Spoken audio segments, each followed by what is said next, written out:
Welcome into another episode of Hockey and Chill. I'm your host, Ryan McNamara, sitting alongside St. Cloud State men's head hockey coach, Brett Larson. Now, Coach, it was an interesting start to the 2023 portion of the season, a home-and-home series with Minnesota. How'd you feel about the matchup? What'd you take away from it? Well, we knew going into it, this is a rivalry series, and we're playing one of the best teams in the country, so what a challenge to have coming right out of the break. I thought we were a little bit rusty early. They had played a couple exhibition games. We only played one, and it was 8 days before.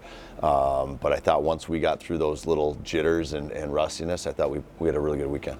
All right, well, let's take a look at the clips. First one, we'll take a look at that crucial Game 1 goal off of the opposite faceoff. Joe Molnar showing off that extra effort on the fourth line, finding Spellisty in front of the net. Yeah, faceoffs are all anticipation. They won that, actually. Moley had jump, beat their guy to the area, was able to poke it out. Great rush play. You see Rosborough go to the net, too. Without him driving there, that play doesn't end up in the net. So great job by those guys. I know they're listed as the fourth line on the sheet, but they're not really a fourth line. And, I got to constantly tell people that they're as valuable as any line we have.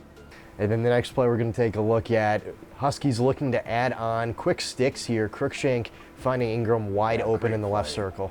It was a great play in the power play entry. Crookshank got to the middle where he should support it, and Ingy, it just hopped. These are the little things. You can see it right here. Just hops up just a little bit on him. He couldn't get that clean. I think after a couple of games, that's comes back that sharper, and maybe that one goes in the net, hit the post there.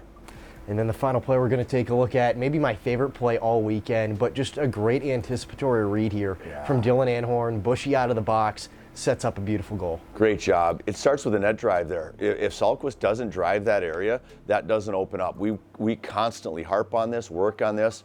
Yes, it was a great play by Anhorn, nice pass by Bush, but the guy that gets no credit, again, is the best player in college hockey without a point, and that's Mason Salquist. If he doesn't drive there, that play doesn't happen.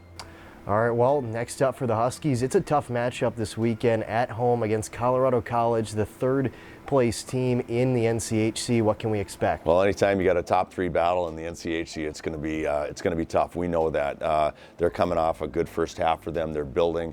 You can clearly see they're getting better every weekend.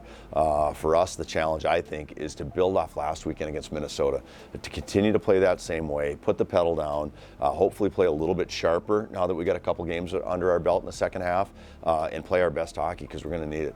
All right, well, thank you for joining us, Coach, and good luck this weekend. Thanks for having me. That does it for another episode of Hockey and Chill, and as always, go Huskies.